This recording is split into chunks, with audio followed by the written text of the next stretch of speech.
Beberapa hari yang lalu saya sebut tentang Institut Pemikiran Islam Sedunia, dan salah seorang tokoh Syekh Jabir Al-Alwani yang saya sebut Ustaz Al-Adib, yang pernah memimpin almarhum pernah memimpin tempat IT itu beberapa tahun, meninggal dunia sekitar tahun 2016-17. Saya masuk di dalam penjara. Sangat menyedihkan. Dia seperti yang saya sebut, bila saya mengajar di University Georgetown, Amerika, saya duduk berjiran dan kami ada kelas mingguan dengan beliau, dan kupasannya disebut adalah manhaj Al-Quran. Ini bagaimana kita melihat Quran itu dalam rangka mengatur sistem hidup manusia. Jadi membaca dengan tartil, kemudian dia mengupas. Bagi dia masalah umat ini banyak yang pintar membaca tapi tidak memahami dan memahami kupasannya. Tapi saya sebut juga ialah salah satu buku dia. Mulanya buku kecil yang disebut Adabul Ikhtilaf fil Islam. Adab ikhtilaf dalam Islam, yang diterjemahkan oleh Abim. Adab perbezaan pendapat dalam Islam oleh Syekh Dr. Taha Jabir Al-Alwani. Dulu saya edar ni puluh ribu di kalangan pemuda-pemuda. Dia bagi sudut sejarah juga, ya. Tapi dia selepas itu dia kupas dengan lebih panjang. Juga oleh Al-Ma'had Al-Alami lil Fikri Al-Islami, iaitu International Institute Islamic Thought, iaitu buku dia kupas dengan lebih teliti tentang min adabil ikhtilaf, ya. Ini dia tekankan tentang adab beza pendapat, dan dia mula dengan tentulah prinsip Al-Quran, sejarah, dan kemudian tentang mazhab-mazhab pun, ya. Kalau kita tengok perbezaan dalam mazhab itu, dia kalangan imam-imam sangat tolak ansur, tapi di kalangan pengikut sangat berperang kuat, ya. Kaum muda, kaum tua, lah Wahabi, tidak Wahabi, perang besar. Di kalangan alim, mereka sangat tolak ansur, sangat asalkan tidak melanggar syariat ataupun tidak melanggar hukum yang sabit, yang tetap. Tapi dalam ini diterangkan juga tentang kisah-kisah yang penting yang menyebabkan ada perbezaan pendapat. Pertama dari segi hukum, kedua dari segi tafsiran, pandangan tentang pemerintahan. Ini semua dikupas. Tetapi yang penting disebut sini ialah adab berbeza pendapat. Janganlah umpamanya sekejap aja perbezaan pendapat terus nak ya ada disebut di sini dalam pengantar dan juga dalam kupasan Syekh Taha berkaitan dengan Al-Anfal, ya, yang bermaksud tentang mengelakkan daripada pertengkaran.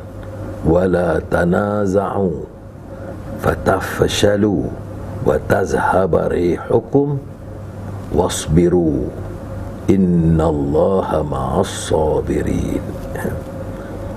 Jangan, dan tentulah kita dituntut mentaati Allah dan Rasul. Jangan berbantah atau bertengkar.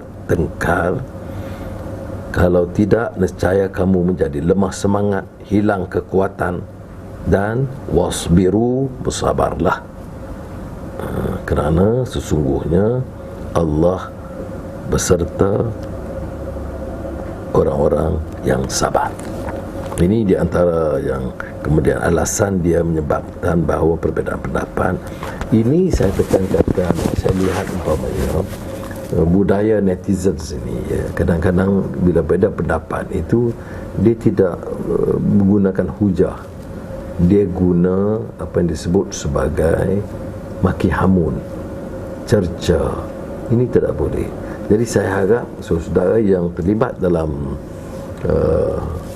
pandangan dan ulasan boleh tegur saya, boleh kritik saya, boleh bantah saya, boleh engkar dan tidak bersetuju, tetapi janganlah ikut cara orang-orang yang rendah akhlak dan akal budi, yang guna untuk maki hamun dan cerca. Baik tak setuju je orang ini alat Yahudi, tak setuju je alat DAP ataupun alat Freemason, alat Zionis. Kalau ada bukti, kemukakan. Kalau tidak, ini hanya akibat daripada apa yang disebut cemburu dan permusuhan yang tidak akan membawa berkat. Jadi saya syorkan buat permulaan, ya, kalau ada yang nak pesan daripada Abim, walaupun saya fikir terjemahan tidak kuat sangat, tapi saya teliti juga yang terjemahan Inggeris yang itu lebih kuat. Tapi ini kerana di terbitan lama, jadi mungkin mereka boleh, ya, cetakan pertama 1989. Mungkin kalau ada edisi baru, tapi setakat ini sangat baik, ya, tentang bagaimana isu-isu dapat dileraikan dengan bijak.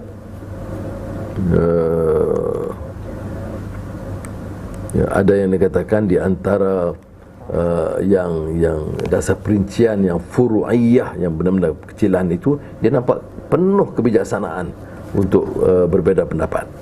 Tapi lainlah, saya tahu lain, sebab kita dalam kegiatan dakwah kita tengok kadang-kadang kalau sikit saja berbeza pendapat saja terus itu diserang, ya. Jadi saya tidak maulah bagi contoh itu, kerana contoh itu kan nanti timbul kontroversi baru pula, ya. Sebab itu dulu saya pernah sebut tentang Hamka dia tulis ayahku Haji Abdul Malik Karim Amrullah ni. Tulis ayahku ni kerana dia bawa pandangan baru yang disebut aliran moden. Kaum muda di Indonesia ni pada masa itu dia keras, tapi Hamka bila ikut, akhirnya dia nampak ambil pendekatan yang lebih bijak dan lebih lembut, ya, supaya dapat berdamping, dapat menerima, ya. Seperti saya lihat bagaimana Syekh Yusuf Al-Kharadawi itu, ya, ini soal Fatihah Bismillahirrahmanirrahim. Syekh Taha pun begitu juga. Tapi bila diimamkan solat di sini, bunyi Bismillahirrahmanirrahim dia. Syekh Taha bila solat di rumah saya, dia mula Bismillahirrahmanirrahim, bunyi. Kemudian kita kebetulan malam Jumaat itu ada yang orang menentang tak boleh hanya baca Yasin, baca Quran, jadi perdebatan. Jadi saya tengok, dia tanya biasa, saya kata bulan lalu kita baca Yasin, baik, kita baca Yasin.